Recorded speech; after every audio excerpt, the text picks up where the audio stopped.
देखिए, इस बात का बहुत घमंड था कि भारतीय जनता पार्टी की सरकार है, यहाँ इस्तीफे नहीं हुआ करते। और इस घमंड को तोड़ने में जहाँ बड़ी बड़ी अपोजिशन पार्टियां नाकाम रही, वहाँ पे देश की जेनजी ने, देश की युवा पीढ़ी ने, ये 17 साल, 16 साल, 18 साल के बच्चों ने देश की इतनी मजबूत और अहंकारी सरकार को झुका दिया। और इनके बहुत गद्दावर मंत्री धर्मेंद्र प्रधान, जिसके पीछे कहा जा रहा था पूरी की पूरी सरकार इनके पीछे खड़ी है, उनको अंततः इस्तीफा देना पड़ गया। ये अपने आप में बहुत बड़ा मैसेज है और मैं इस देश की युवा पीढ़ी को नमन करूंगा कि जो हम लोग नहीं कर पाए, जो कोई नहीं कर पाया, वो इस युवा पीढ़ी ने कर दिखाया। देखिए, ये देश के छात्र युवा आंदोलन की बहुत बड़ी जीत है। जिस तरह से मोदी सरकार अपने जिद पर अड़ी हुई थी, नीट परीक्षा के दौरान पेपर लीक हुआ, पेपर लीक के बाद 22 छात्र छात्राओं को अपनी जान गंवानी पड़ी। पिछले 1.5 महीने से इस गर्मी में, भीषण गर्मी में छात्र युवा सड़क पर है। सोनम वांगचुक को अनशन करना पड़ा 20 दिन। उन्होंने मांग किया शिक्षा मंत्री को हटाओ, उन्होंने उनको उठा करके गिरफ्तार करके हाउस अरेस्ट कर लिया। 20 तारीख को बर्बर लाठीचार्ज किया, दमन किया, आंसू गैस के गोले छोड़े, लोगों के हाथ टूट गए, पैर टूट गए, सर फूट गए। उसके बाद भी प्रधानमंत्री जी ने नहीं सुना।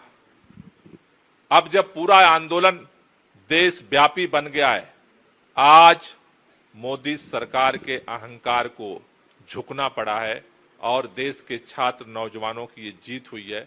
एक साफ संकेत है कि अब देश करवट ले रहा है।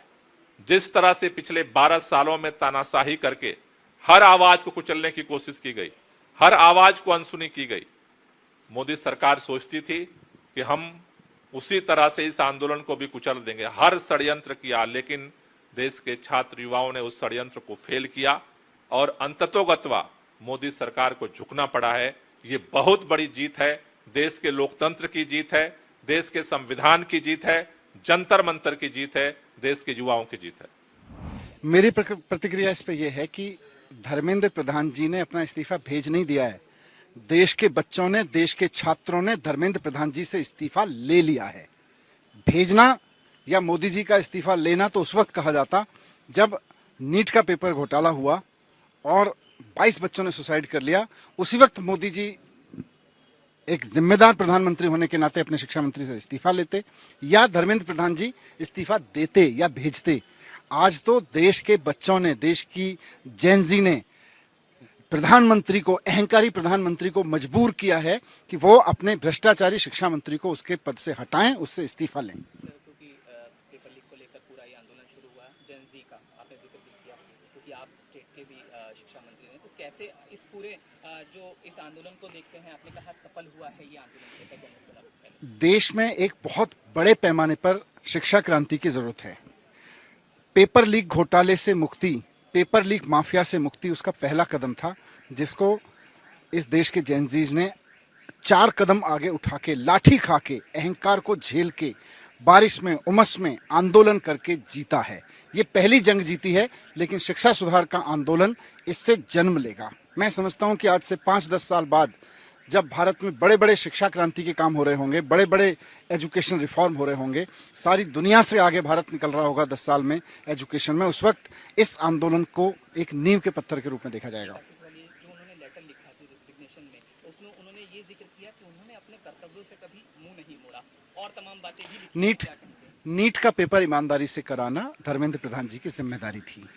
CUET का पेपर, CBSE का पेपर ईमानदारी से कराना धर्मेंद्र प्रधान जी की जिम्मेदारी थी। National testing agency Dharmendra Pradhan जी ने बनाई थी ताकि देश में पेपर ईमानदारी से हो सकें। सारे के सारे पेपर लीक हो रहे हैं, तो धर्मेंद्र प्रधान जी को तो नैतिकता के कारण इस्तीफा दे देना चाहिए था, अगर उन्होंने भ्रष्टाचार नहीं भी किया था तो।